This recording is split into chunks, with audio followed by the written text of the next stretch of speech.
শিখা, শিখা মা! শিখা! ছেড়ে দিন, ছেড়ে দিন আমাকে। কেন আপনি আমাকে বাঁচালেন? ছেড়ে দিন আমাকে, ছাড়ুন। সম্ভব নয়, আমার সামনে আপনি আত্মহত্যা করবেন আমি দাঁড়িয়ে দাঁড়িয়ে দেখবো, তা হয় না। কেন হয় না? আপনি আমাকে চেনেন না, জানেন না, আমি বললে আপনার কি? না। ছাড়ুন বলছি, না, ছাড়ুন। তা সম্ভব নয়, ছাড়ুন। সম্ভব না। শিখা, শিখা, বাঁচালেন। শোন মা, শিখা মা, শিখা।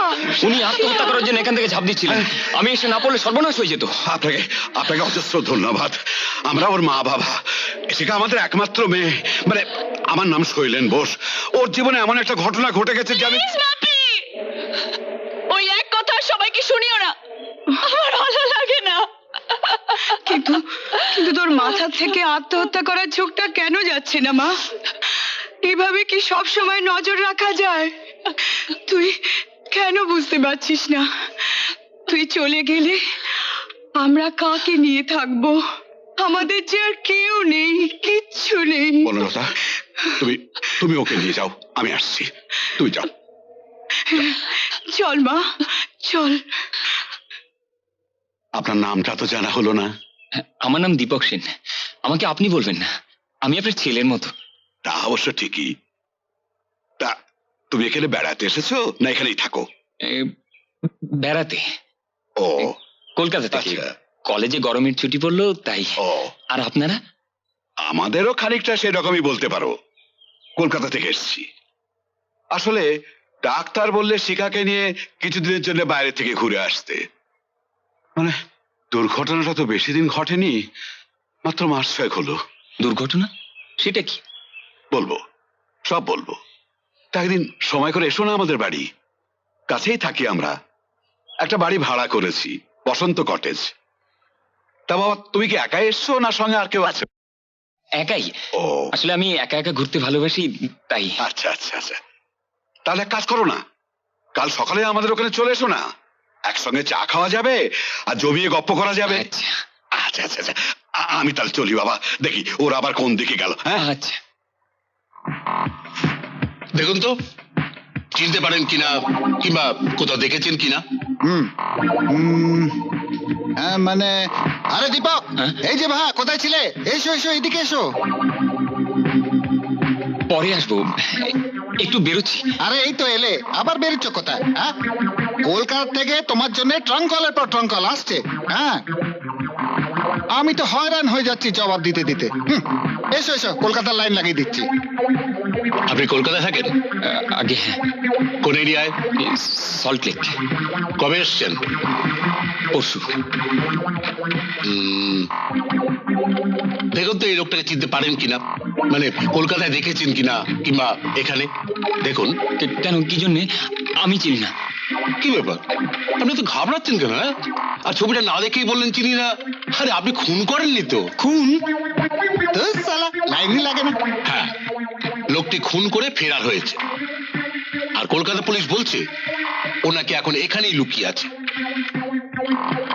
ছবিটা ভালো করে দেখে রাখুন, যদি কোথাও দেখতে পান আমার থানায় খবর দেবেন। আমি এখানকার দারোগা।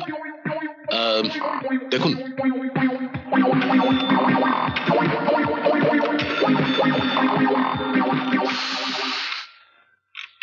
না, চিনি না। আচ্ছা ঠিক আছে, দেখলে খবর দেবো।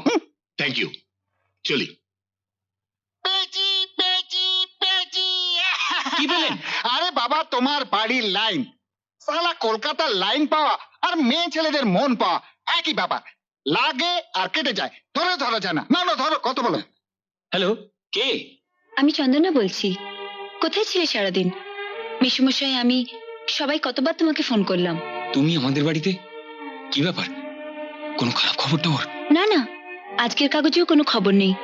বড় অদ্ভুত লাগছে, তাই বাবা মা আমি সবাই তোমাদের বাড়িতে এসেছি মেসুমশাইয়ের সঙ্গে কথা বলতে।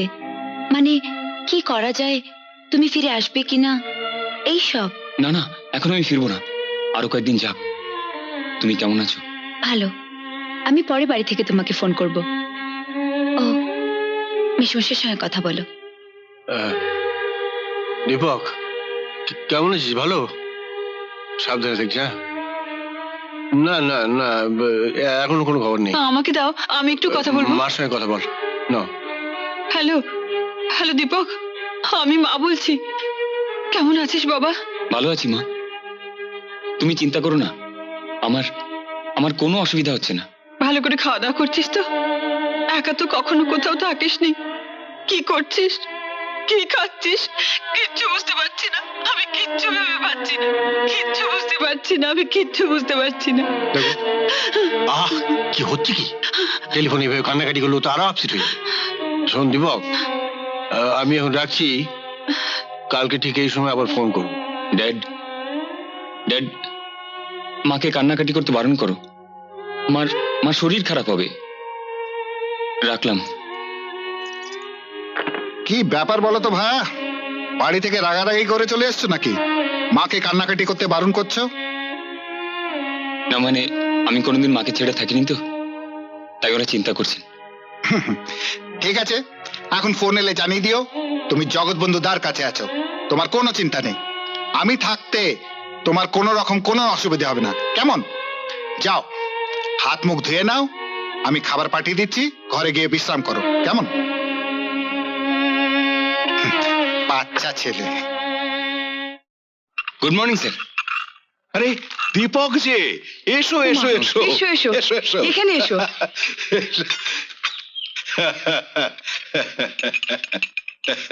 তুমি এখন ঠিক সময় এসে গেছো, চা রেডি, বসো বসো বসো।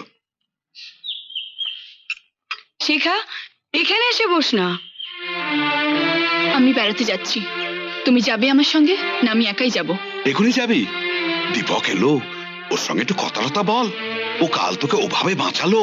আমি কোনো দুর্ঘটনায় মারা যাচ্ছিলাম না বাপি, যে উনি আমাকে বাঁচিয়েছেন বলে আমার ওনাকে ধন্যবাদ জানাতে হবে, কৃতজ্ঞ থাকতে হবে। বরং উনি আমাকে বাঁচিয়ে আমার ক্ষতিই করেছেন। আমি যাচ্ছি মা, তুমি আসবে তো? এসো। যাও যাও, তুমি ওর সঙ্গে যাও, ওকে এভাবে একলা ছাড়াটা ঠিক হবে না। চা বরং আমরা নিয়ে নেবো খন, তুমি যাও যাও।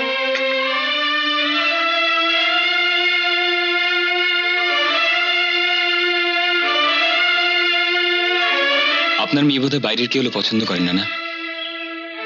না না, ঠিক তা নয় বাবা, এককালে খুবই মিশুকে ছিল, সবসময় হাসি খুশি, সবার সঙ্গে হই হই করে আড্ডা মারতো, সে বাইরের লোকই হোক আর ঘরের। তাছাড়া থ্যাঙ্কস। শিখা আমাদের বেশি বয়সের মেয়ে তো, তাই ওর কোনো আবদারই আমরা অপূর্ণ রাখিনি। বেশ সুখের সংসারই ছিল আমাদের, কিন্তু ভগবানের বোধহয় তা পছন্দ হলো না, সব কেমন এলোমেলো করে দিলেন। সেই প্রাণবন্ত মেয়েটাকে একেবারে নিস্তেজ করে দিলেন। বেঁচে থেকেও মেয়েটা আজ মরে আছে। কেন, কি হয়েছিল ওনার? অনির্বাণ বলে একটি ছেলেকে শিখা ভালোবাসতো। এমন আরো অনেক ভিডিও দেখতে এই চ্যানেলটি সাবস্ক্রাইব করে নিন এবং পাশের বেল আইকনটি প্রেস করে দিন।